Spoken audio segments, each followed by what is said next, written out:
Okay, so in today's Realtor Tip series, you could tell we have an awkward angle because we got to look at the crawl space. This is the part of the house that most people don't like and don't worry about it until something goes awry.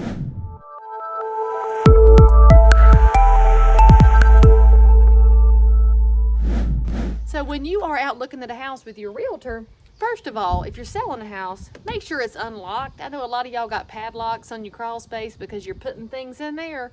So make sure it's unlocked for your home buyers to look at. So when you and your realtor look inside, here's what I want you to do. First thing, you don't have to go all the way in.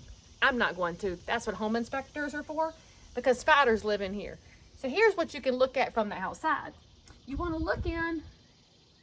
You're looking for pooled water. We don't see any pooled water in there. That's a good sign.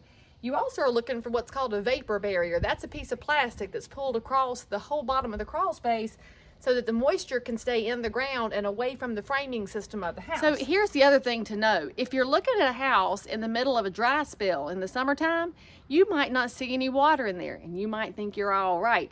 The best time to look in a crawl space, y'all, is right after a big old heavy rain. Particularly a gully washer will be your friend, which would tell you if any water is coming up under the house. Water under the house is a terrible thing, and it's not just because it's kind of gross.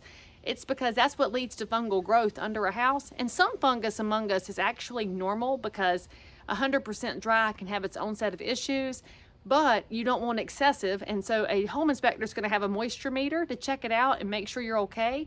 So in a perfect world, you'll check it out after a rain. In an imperfect world, you're kind of relying on what the home seller tells you.